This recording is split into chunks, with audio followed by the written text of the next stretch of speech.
ദൈവനാമത്തിന് മഹത്വമുണ്ടായിരിക്കട്ടെ. ഇന്നത്തെ ബൈബിൾ സ്റ്റഡിക്കായി തിരഞ്ഞെടുത്തിരിക്കുന്ന വേദഭാഗം യിരെമ്യാ പ്രവാചകന്റെ പുസ്തകം 10-ാം അധ്യായം, the book of Jeremiah, chapter 10. Jeremiah chapter 10 is a powerful contrast between the man-made idols and the supreme power of the living God. Verse 1. ഈ വാക്യത്തിൽ ദൈവമായ യഹോവ തന്റെ ജനമായ ഇസ്രായേലിനോട് ദൈവം പറയുന്നത് ശ്രദ്ധിക്കാൻ ആവശ്യപ്പെടുന്നു. കാരണം അതിനകത്തൊരു ദൈവീക മുന്നറിയിപ്പുണ്ട്. അന്യദൈവങ്ങളെ ആരാധിക്കുന്ന ജനതകളുടെ ആചാരങ്ങൾ അനുകരിക്കരുതെന്ന കർശനമായ നിർദ്ദേശം ഇതിൽ കാണാം. വേഴ്സ് 2. ജാതികളുടെ വഴി പഠിക്കരുത്. അന്യജാതിക്കാരുടെ ആചാരങ്ങളും വിശ്വാസങ്ങളും അനുകരിക്കരുതെന്ന് ദൈവം ഇസ്രായേൽ ജനതയോടെ കൽപ്പിക്കുന്നു. സൂര്യൻ, ചന്ദ്രൻ, നക്ഷത്രങ്ങൾ എന്നിവയുടെ ചലനങ്ങളോ ഗ്രഹണങ്ങളോ കണ്ട് ഭയപ്പെടരുത്. പ്രപഞ്ചത്തെ സൃഷ്ടിച്ചത് ദൈവമായതുകൊണ്ട് ആകാശഗോളങ്ങൾ കാണിക്കുന്ന അടയാളങ്ങൾ കണ്ട് ഭയപ്പെടേണ്ടതില്ലെന്ന് ദൈവം നമ്മളെ ഓർമ്മിപ്പിക്കുന്നു. വേഴ്സ് 3. അക്കാലത്തെ അന്യജാതിക്കാർ കാട്ടിൽ നിന്നും മരം മുറിച്ചെടുത്ത് അതിനെ കൊത്തിയുണ്ടാക്കി ദൈവമായി ആരാധിച്ചിരുന്നു. ഇത് വെറും മനുഷ്യനിർമ്മിതമായ ഒരു വസ്തു മാത്രമാണെന്നും അതിന് ദൈവികമായി യാതൊരു ശക്തിയുമില്ലെന്നും യിരെമ്യാ പ്രവാചകൻ വ്യക്തമാക്കുന്നു. യഥാർത്ഥ ദൈവമായ യഹോവ ആകാശത്തെയും ഭൂമിയെയും സൃഷ്ടിച്ചവനാണ്. എന്നാൽ വിഗ്രഹങ്ങൾ വെറും മരത്തടികളാൽ നിർമ്മിക്കപ്പെട്ടവയാണ്. അതുകൊണ്ട് തന്നെ ഇത്തരം അന്ധവിശ്വാസങ്ങളെയും ആചാരങ്ങളെയും അനുകരിക്കരുത് എന്ന് ദൈവം ഇസ്രായേൽ ജനതയ്ക്ക് മുന്നറിയിപ്പ് നൽകുന്നു. വേഴ്സ് 4. മരത്തടി കൊണ്ടുണ്ടാക്കിയ വിഗ്രഹത്തെ പൊന്നും വെള്ളിയും ഉപയോഗിച്ച് മനോഹരമാക്കാൻ മനുഷ്യന് സാധിക്കും. ഒരു വിഗ്രഹത്തിനും സ്വന്തമായി നിൽക്കാൻ കഴിവില്ല. അത് വീണു പോകാതിരിക്കാൻ ആണിയും ചുറ്റികയും ഉപയോഗിച്ച് ഉറപ്പിക്കേണ്ടി വരുന്നു. തങ്ങളെ തന്നെ സംരക്ഷിക്കാൻ കഴിയാത്ത വിഗ്രഹങ്ങൾക്ക് എങ്ങനെയാണ് മനുഷ്യരെ സഹായിക്കാൻ കഴിയുക? ജാതികളുടെ ആചാരങ്ങൾ വ്യർത്ഥമാണെന്നും സൃഷ്ടാവായ ദൈവത്തെ ഉപേക്ഷിച്ച് സൃഷ്ടിക്കപ്പെട്ട വസ്തുക്കളെ ആരാധിക്കുന്നത് ബുദ്ധിശൂന്യതയാണെന്നും യിരെമ്യാവ് ഇവിടെ നമ്മളെ ഓർപ്പിക്കുന്നു. വേഴ്സ് 5. യഹൂദ ജനത ആരാധിച്ചിരുന്ന വിഗ്രഹങ്ങളുടെ വ്യർത്ഥതയെയും ബലഹീനതയെയും കുറിച്ചാണ് പ്രവാചകനായ യിരെമ്യാവ് ഇവിടെ വിവരിക്കുന്നത്. ഒരു വെള്ളരിത്തോട്ടത്തിൽ പക്ഷികളെ പേടിപ്പിക്കാനായി വെക്കുന്ന കോലം അല്ലെങ്കിൽ ലൈക്ക് സ്കെയർ ക്രോസ് ഇനെ കുക്കുംബർ പാച്ച് പോലെയാണ് ഈ വിഗ്രഹങ്ങൾ. അവയ്ക്ക് സ്വന്തമായി ചലിക്കാനോ ആരെയും സഹായിക്കാനോ കഴിയുകയില്ല. മനുഷ്യൻ നിർമ്മിച്ച വിഗ്രഹങ്ങൾക്ക് സംസാരിക്കാൻ കഴിവില്ല. അതിനാൽ തന്റെ ഭക്തന്മാരുടെ പ്രാർത്ഥന കേൾക്കാനോ മറുപടി നൽകാനോ അവയ്ക്ക് സാധ്യമല്ല. ദൈവമാണ് എപ്പോഴും നമ്മെ താങ്ങി നടത്തേണ്ടത്. പക്ഷേ വിഗ്രഹങ്ങളെ മനുഷ്യർ ചുമന്നുകൊണ്ടു പോകണം. വിഗ്രഹങ്ങൾ വെറും ജഡവസ്തുക്കളായതുകൊണ്ട് ആർക്കും ഗുണമോ ദോഷമോ വരുത്താൻ കഴിയുകയില്ല. അതിനാൽ മനുഷ്യൻ അവയെ ഭയപ്പെടേണ്ട കാര്യമില്ലെന്ന് ദൈവം ഈ വാക്യത്തിലൂടെ ഓർമ്മിപ്പിക്കുന്നു.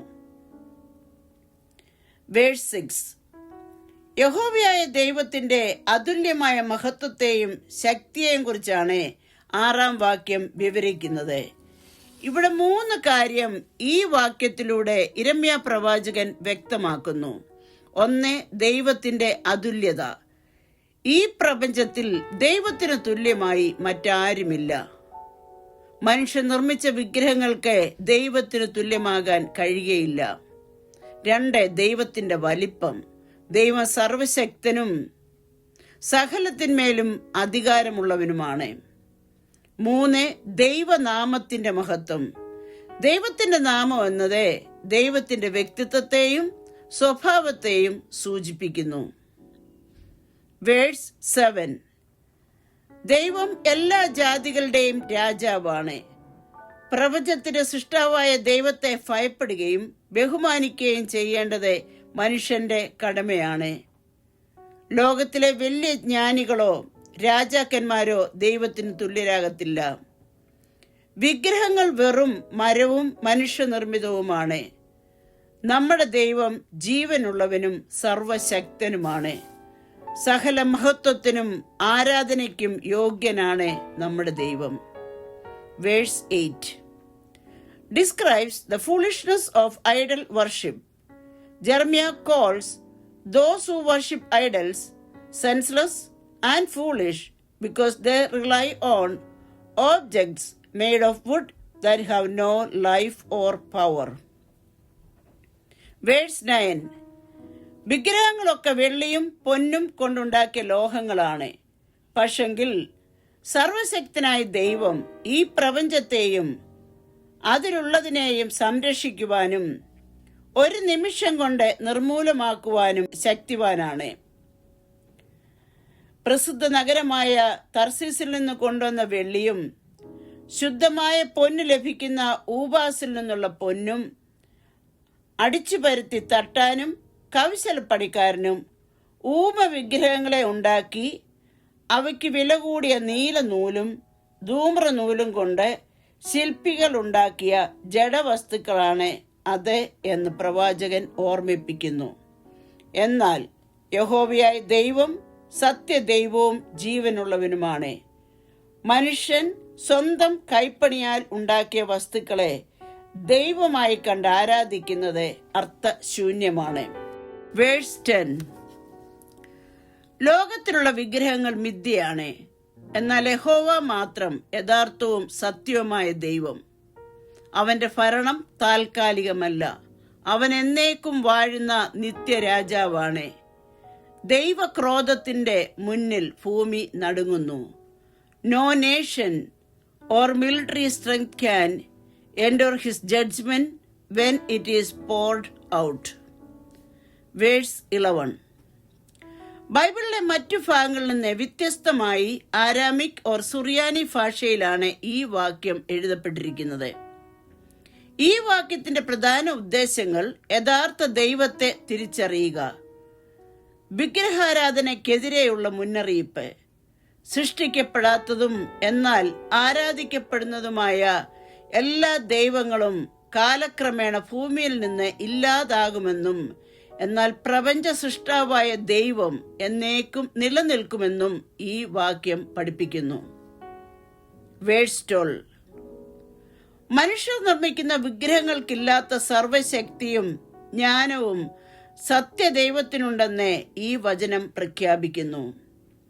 ഈ വചനത്തിന്റെ പ്രധാന ആശയങ്ങൾ ദൈവത്തിന്റെ സർവശക്തി, ദൈവിക ജ്ഞാനം, സൃഷ്ടാവും സൃഷ്ടിയും ഇവയാണ്. വിഗ്രഹങ്ങൾ വെറും കൈപ്പണികൾ മാത്രമാണ്, എന്നാൽ യഥാർത്ഥ ദൈവം ആകാശത്തെയും ഭൂമിയെയും സൃഷ്ടിച്ച സൃഷ്ടാവാണ്.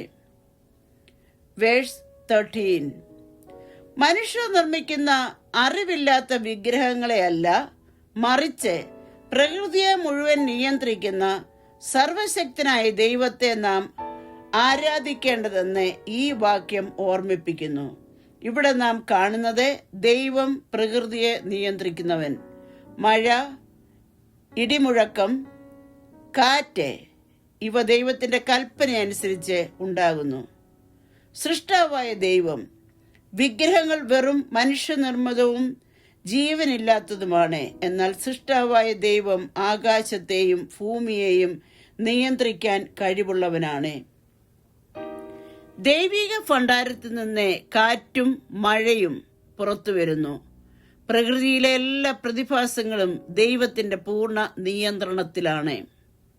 വേഴ്സ് 14 മനുഷ്യർ ഉണ്ടാക്കുന്ന വിഗ്രഹങ്ങൾക്കൊന്നും മനുഷ്യനെ രക്ഷിക്കാൻ കഴിയുകയില്ലെന്നും ദൈവത്തെക്കാൾ ഉപരിയായി മനുഷ്യനിർമ്മിത വസ്തുക്കൾക്ക് പ്രാധാന്യം നൽകുന്നത് അപകടകരമാകുന്നുവെന്നും ഈ വാക്യം നമ്മെ ഉത്ബോധിപ്പിക്കുന്നു. വേഴ്സ് 15 സത്യദൈവമായ യഹോവയെ വിട്ട് മനുഷ്യനിർമ്മിതമായ വസ്തുക്കളെ ആരാധിക്കുന്നത് അർത്ഥശൂന്യമാണെന്ന് ഈ വചനം ഓർമ്മിപ്പിക്കുന്നു. ഇവിടെ 3 ആശയങ്ങൾ നമുക്ക് കാണാം. 1, മിഥ്യ, വെയിൻ ഓർ വർത്ത്ലെസ്.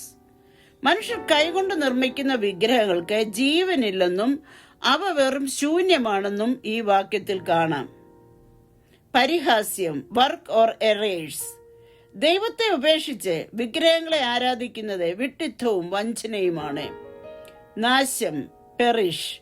ദൈവത്തിന്റെ ന്യായവിധിയുടെ കാലത്ത്, സന്ദർശനകാലം, ഈ വ്യാജ ദൈവങ്ങളും അവയെ ആശ്രയിക്കുന്നവരും ഇല്ലാതെയാകുമെന്ന് ഈ വാക്യം മുന്നറിയിപ്പ് നൽകുന്നു. വേഴ്സ് 16. നിർജീവമായ വിഗ്രഹങ്ങളെ അല്ല, മറിച്ച് പ്രപഞ്ച സൃഷ്ടാവാം ജീവനുള്ള ദൈവത്തെയാണ് വിശ്വസിക്കേണ്ടതെന്ന ശക്തമായ സന്ദേശം ഈ വാക്യം നൽകുന്നു. യാക്കോബിന്റെ ഓഹരി. ഇതിന്റെ അർത്ഥം ദൈവത്തിന്റെ സ്വന്തം ജനമായ ഇസ്രായേൽ. അവർക്ക് ലഭിച്ച വലിയൊരു സമ്പത്താണ് ദൈവം. അവൻ തന്റെ ജനത്തെ വഴി നടത്തുന്നവനും സംരക്ഷിക്കുന്നവനുമാണ്. സകലത്തെയും നിർമ്മിച്ച ദൈവം.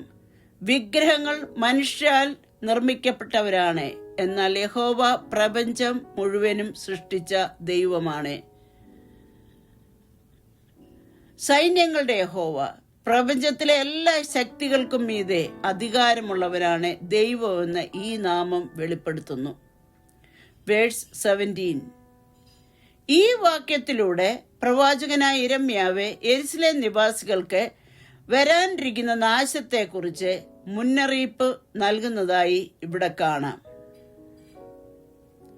ബാബിലോൺ സൈന്യം യെരുശലേമിനെ വളയാൻ പോകുകയാണെന്നും അങ്ങനെ അവരെ തടവുകാരായി അന്യദേശത്തേക്ക് കൊണ്ടുപോകാൻ അവർ തയ്യാറെടുക്കുന്നുവെന്നും ദൈവം ജനത്തോട് പറയുന്നു. ഫാണ്ടം എടുത്ത് കെട്ടുക എന്ന് പറഞ്ഞാൽ ദൂരയാത്രയ്ക്കോ നാട് വിടാനോ ഉള്ള തയ്യാറെടുപ്പിനെ സൂചിപ്പിക്കുന്നു. വേഴ്സ് 18. യഹൂദ ജനതയ്ക്ക് ലഭിക്കുന്ന കഠിനമായ ശിക്ഷയെക്കുറിച്ചും പ്രവാസത്തെക്കുറിച്ചുമുള്ള ദൈവത്തിന്റെ മുന്നറിയിപ്പാണ് ഈ വാക്യം. പെട്ടെന്നുള്ള പുറന്തള്ളൽ. ഒരു കവണി ഉപയോഗിച്ച് കല്ലെറിയുന്നത് പോലെ വേഗത്തിൽ ജനം സ്വന്തം നാട്ടിൽ നിന്ന് പുറത്താക്കപ്പെടും. അതുപോലെ ദൈവം അവർക്ക് കഷ്ടതകൾ നൽകുമെന്നും ആ വേദനയിൽ കൂടി അവർ പാപത്തിന്റെ ഗൗരവം മനസ്സിലാകുമെന്നും ഈ വാക്യത്തിൽ കാണാം. Verse 19. This verse means the prophet expresses deep personal grief over Judah's impending judgment and ruin. Israel ജനതയുടെ പാപങ്ങൾ നിമിത്തം ദൈവം അയക്കുന്ന ശിക്ഷ വളരെ കഠിനമാണെന്നും അത് പ്രവാചകനെ അതികഠിനമായ വേദനയിലാക്കുമെന്നും ഈ വാക്യത്തിൽ കാണാം. വരാനിരിക്കുന്ന നാശം ബാബിലോണിയൻ അത്രമേൽ വലുതാണെന്നും അത് എളുപ്പത്തിൽ പരിഹരിക്കാവുന്നതല്ല എന്നും ഇവിടെ കാണുന്നു. ഈ കഷ്ടതകൾ സ്വന്തം ചെയ്തികളുടെ ഫലമാണെന്നും ആ ദൈവിക ശിക്ഷ അനുഭവിച്ച് തന്നെ തീർക്കണമെന്നും ഉള്ള തിരിച്ചറിവ് പ്രവാചകൻ പ്രകടിപ്പിക്കുന്നു. യിരെമ്യാവ് ഇവിടെ ഈ ജനതയുടെ പ്രതിനിധിയായിട്ടാണ് സംസാരിക്കുന്നത്. വേഴ്സ് 20.